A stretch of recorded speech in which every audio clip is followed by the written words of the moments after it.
welcome to this deep dive. You've sent us a collection of social media posts and news snippets, and they're all about the political landscape here in America. It seems like you all are really trying to understand these strong reactions to Trump back in the White House, especially, after so many people were affected by his first presidency. Yeah, it's fascinating. You know what I'm noticing in a lot of these posts is this feeling of disbelief and deja vu. I mean, people went through it. They experienced those consequences of Trump's leadership from 2016 to 2020, all that division, the intolerance and the, erosion of certain values. And now he's back. And it's leading to a lot of questions about what this means going forward. Okay, so let's unpack this a little. This feeling of F around and find out that we're seeing in a lot of these posts. It's like, for some people, they were hoping things would be different, this time around. Yeah. That people had kind of learned their lesson. Right. But instead, what we're seeing are these stories of individuals facing those same challenges from Trump's first term. Strained relationships, financial worries, that sense of unease about where the country is headed. It really shows this disconnect between what people expected and what's actually happening. One of the most striking things I saw was this post about a grandfather, and he's a huge Trump supporter. But now he's really worried about his grandchild's future, all because of those potential changes to immigration policy. And it's the same policy that he was all for just a few years ago. It's almost like a textbook case of cognitive dissonance, that mental discomfort when you have these beliefs or values that clash with each other. He was fully on board with these policies, like ideologically, but now it's like he's realizing they could directly impact his own family. And it's not just immigration either. We see something similar with this post about a woman who's heartbroken that her mega-gay mom will never meet her grandkids. She made this really tough decision to protect her own health in this environment where reproductive health care is so restricted. And it's an environment that her own mother's political choices helped to create. These stories are so powerful because they really highlight the personal cost of this political divide. It's not just about, abstract debates about policy. It's families being torn apart, people feeling betrayed by those they love, and this feeling of hopelessness about how to fix it all. There's definitely a sense of irony in some of these posts, too. Like, there's this woman celebrating Trump's win with a victory bread she baked, but her neighbor is terrified of being deported. It shows that breakdown in empathy, doesn't it? Like this inability or unwillingness to see things from someone else's perspective. And I think that's at the heart of a lot of the conflict that we're seeing, this us versus them mentality. And what's so interesting is that some of these Trump supporters are starting to realize that actions have consequences. Maybe a little too late. We see it in the search trends after the election. Can I change my vote? Will tariffs cause inflation? It's like a collective, oh crap moment. Yeah, that find out phase is hitting people hard. People are losing their jobs, struggling financially, watching their family holiday gatherings fall apart. There's this post about a dad whose daughters refuse to go to Thanksgiving or Christmas because of how much his family supports Trump. And his Mejia family is livid. They're calling his daughters spoiled brats for prioritizing their values over this blind loyalty. It's like they can't even fathom that someone would actually live by their beliefs, even if it means disrupting family harmony. It really shows how deeply ingrained these political identities have become. It's tribal, Agreement and loyalty are the most important things, even if it comes at the expense of personal relationships and individual values. And it's not just immediate family either. There's this woman talking about how her Mangier mom got ostracized by her own pro-Trump friends because she dared to support vaccines. Wow, it creates this environment where it's almost impossible to think critically. You're not allowed to have nuance or your own thoughts. You can't question the party line. It's either you're with us or you're against us. It's interesting how a lot of these Trump supporters in the posts are really religious. Yeah. But some of what they're doing seems to clash with, basic Christian values like compassion and love. Yeah, the cognitive dissonance is pretty intense. Like there's this grandmother who's convinced that her vaccinated kids have become mean and hateful, and she's blaming the vaccine instead of, maybe taking a look at her own rhetoric and actions. Right. It's so much easier to just blame some outside force to demonize the other than to look inward and consider that you might be part of the problem. Exactly. And that's why these stories are so fascinating. They give us this glimpse into how individuals are struggling with these complex issues, how their beliefs are challenged, and ultimately how they choose to deal with the consequences of their actions. And that brings up another point. What about the Trump supporters who are feeling regret now? There's this post about a Latino man who told CNN that he thought the mass deportations wouldn't apply to law-abiding workers like him. He didn't realize it was a blanket policy. It really highlights how dangerous it is to rely on sound bites and biased media instead of, actually thinking critically and getting information from different sources. It seems like a lot of people might have been swayed by campaign promises or just stuck in these echo chambers where their biases were constantly reinforced. It's a good reminder for all of us. Yeah.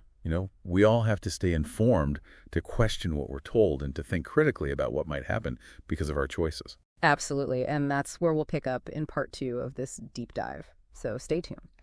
It's interesting, though, because when you look deeper, there's another layer here, this emotional fallout that people are experiencing. You see it in a lot of these posts, this feeling of just being exhausted and despairing and even scared about Trump being back. Like, here we go again, right? Yeah. But this time, it's worse. Yeah. Because now we all know what could happen. There's one woman who says she's heartbroken and hopeless. Yeah. Like everything she thought she knew about America is gone. Yeah, and for some people it goes even further. It's not just disillusionment. It's a real sense of danger. We're seeing posts about people being targeted and harassed and discriminated against, all because of their political beliefs or who they are. There's this post about a black woman who was just confronted by a coworker, a Man-J coworker. Yeah. And it was just because she had this evil eye tattoo. Yeah. The coworker was ranting about demonic symbols and the Illuminati. It's wild. It's a reminder that for a lot of people, this isn't some abstract political debate. This is about their personal safety. It's about their well-being. And we're not just talking about anecdotes here either. Reports are showing that hate crimes and harassment have been on the rise since the election. It's like the whole political climate has given some people permission to act on their prejudices and biases. Yeah.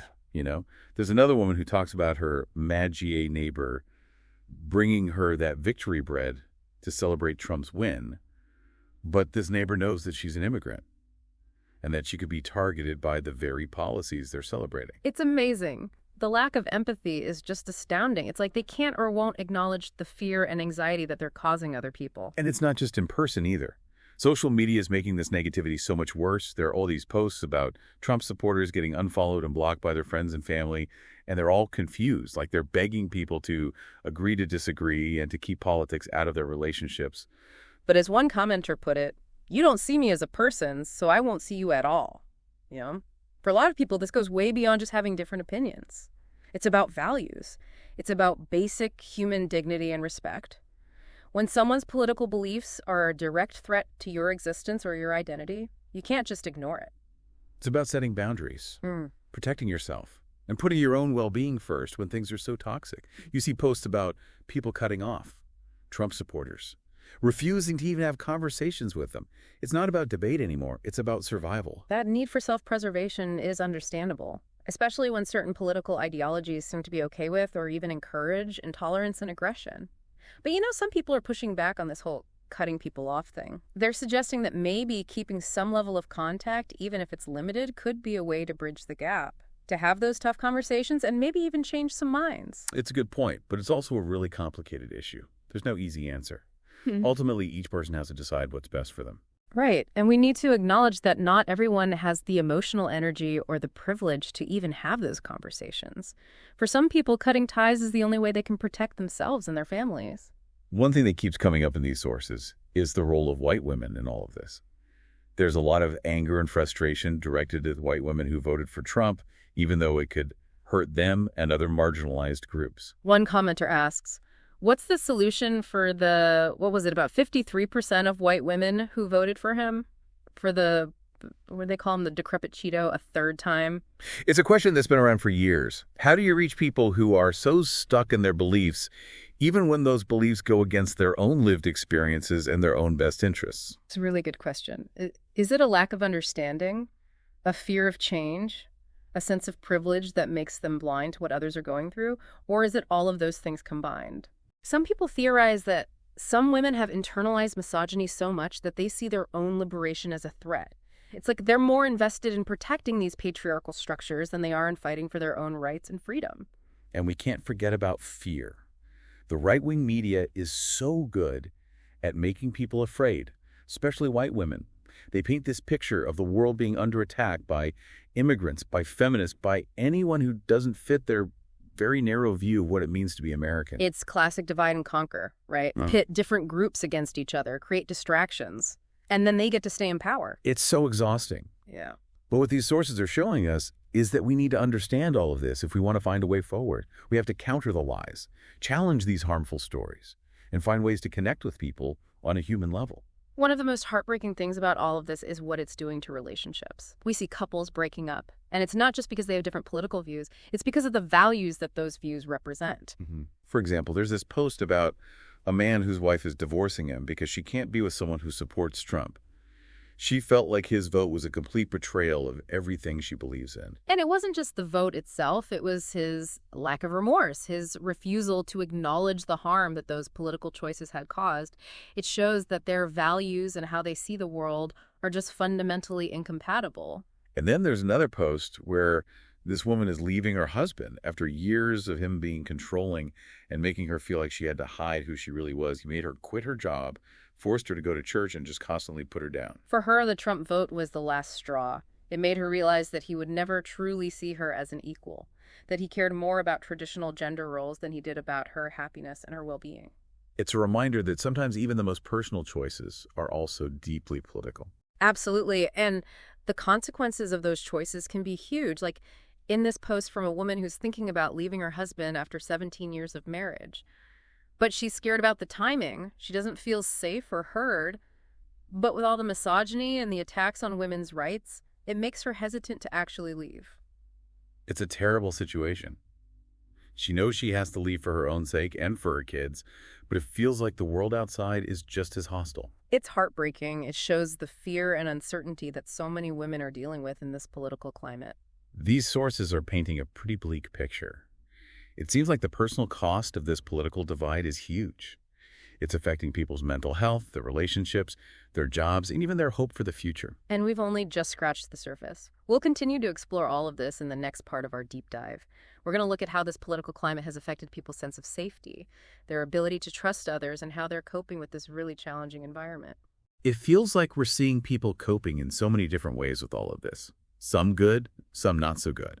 Some people are turning to humor, some to activism, and then some are just retreating even further into these extreme ideologies. Humor can be a really powerful tool, though, right? Especially for processing tough emotions and, building resilience. And we definitely see some of that gallows humor in these posts, especially when it comes to that whole F around and find out thing. It's like people are trying to find a way to laugh at how ridiculous it all is.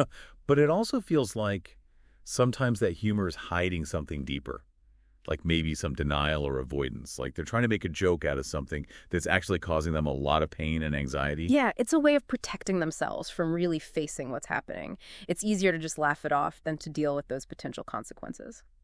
On a more positive note, we are seeing a lot of people putting their energy into activism. They're organizing protests, donating to causes they care about, and working to get more people involved in politics. That's encouraging to see. Right? Even when things feel so hopeless, these people are still fighting for a better future. They're using their voices and taking action to try and make a difference. But there's also a downside to all this engagement. We see people getting even more entrenched in their beliefs, retreating into those echo chambers, and embracing these increasingly extreme ideologies. That's where online radicalization becomes such a problem. Social media algorithms can create these feedback loops where people are only exposed to information that reinforces what they already believe. It's like they're trapped in this bubble, surrounded by people who agree with them, and anything that challenges their views is automatically labeled as fake news or enemy propaganda.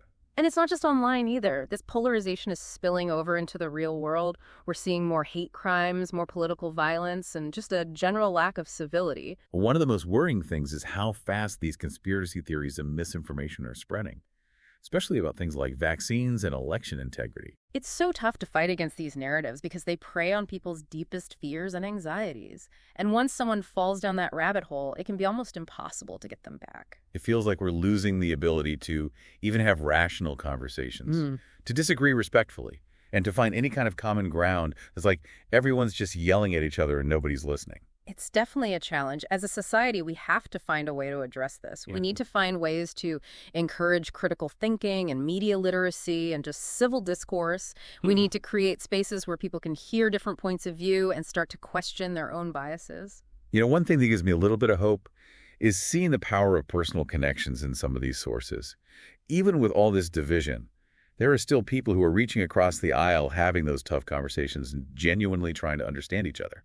There's this story about a woman who got invited to a Trump Day celebration by her Magier neighbor, and instead of just saying no or getting into an argument, she decided to go and just listen. That takes so much courage and open-mindedness to do that, especially with things being so divided right now.